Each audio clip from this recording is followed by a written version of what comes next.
Welcome back, everyone, to another episode of Expert Insights. The topic for today is financial outcomes versus financial products. So, Joe, unpack a little bit about what you mean with that. So, as an industry, very transactional industry, if you look historically, right? We're selling a mortgage, we're selling an auto loan, a new deposit account, whatever it might be that's a financial product or service across the financial services space it's really very transactional in nature, right? Mm-hmm.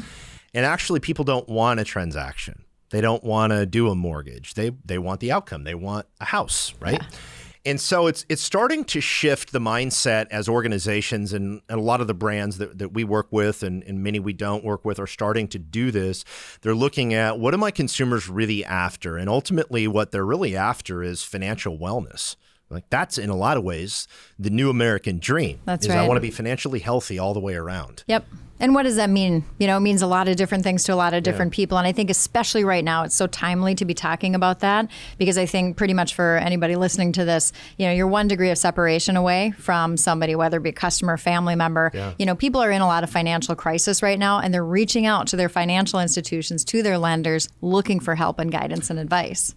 And you have to start engaging with your customers from that perspective, that you care about them holistically, you care about the impact that particular loan has on their future. You explain what that means to them, what the interest rate, and if it's a 5/1 ARM or a 30-year fixed, or if you're on the commercial side of things and you've got different products there that you're selling to your commercial clients, explaining the nuances and the differences and how it impacts their business. Those are things that people are craving. Mm-hmm. And in many cases, they're just not getting deep enough with their current organization. So one of the things we talk about a lot about how to actually make that happen is, you know, how are you utilizing, you know, the tools that you have to actually have those conversations and tee up those opportunities to see that in the data and the conversations. And it, you know, there's a great quote by the founder of the Ritz-Carlton where he said the Four Seasons. It's Four Seasons. It's the Four Seasons. Both are good hotels. And they're both awesome. But he said, you know, systemize the predictable and humanize the exceptional. And it's such a great way when you think about how do you systemize your process and your experience for your customers so that you are raising up those opportunities to create those outcomes, be aware of those situations that they're looking for, and then how do you guide them? Yeah. And still putting the person at the center. It's still about people and delivering the feelings that person has about your brand and your organization. Right. So I go through some examples of how I think organizations are executing on this strategy right now and really addressing financial wellness holistically and not just thinking in terms of a product.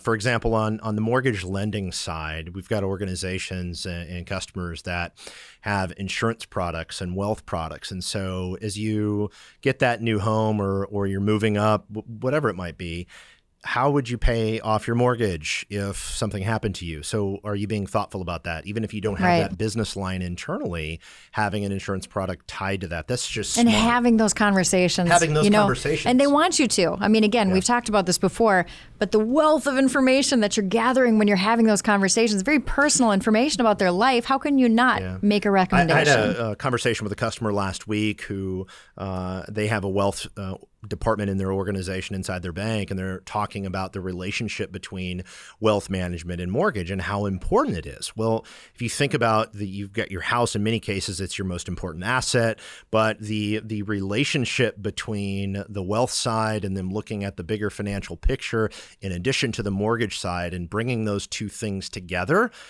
it just makes so much sense. Right. And it's a question of how do you break down those barriers inside your organization, or if you don't have those products and services, what should the answer be? Do you have some partners that you're working with? Because ultimately, people crave not just that particular loan or product, but the outcome, and they ultimately want security. That's right. And you're sitting there talking to a customer that has a 3-year-old, a 5-year-old, a 7-year-old. They're saying they'd love for him to go to college someday. You know, the person's 45, has no savings, no retirement. How can you help them make really good decisions? Talk to maybe some of the partners in wealth to be able to make good decisions like that, right? And part of that is going back to how do you systemize that in your business to create that experience and help them gain that outcome. Yeah, and I think you don't have to overdo it. Sometimes it's just literally surfacing a conversation phone. It's putting it as part of your dialogue that you have You before bet. closing. And there's a lot of other ways that you can do it, but really looking at the customer journey and saying, okay, what additional products do we have internally that would be complementary to the financial picture, the whole financial picture? Yeah. And if you don't have those financial products, other partners or other professionals that you're going to bring into that customer journey, and maybe a little bit of both. But I think it's ultimately approaching it from a mindset of what I really care about are the long-term financial outcomes for my customer. That's right. And not just selling them a product. It's asking good questions. It's listening to what they're saying. And then I remember I talked to a top financial planner some years ago who gave me a great phrase. And he said, a wonderful thing to say is, because you told me blank, here's what I'm going to recommend, right? Because it's saying, hey, I hear you, and let me make a recommendation that could actually change your life, your kid's life, right? And why not take those opportunities? Yeah. So I think it's thinking much bigger about what we do inside this industry and thinking about those outcomes versus just being very transactional. It's a really awesome theme. We're starting to see a lot of traction and energy around, and it's exciting to be in the middle helping some of the organizations that we partner with figure out that journey and what it needs to look like. Absolutely. And how do you systemize it and actually make it happen? Make it happen.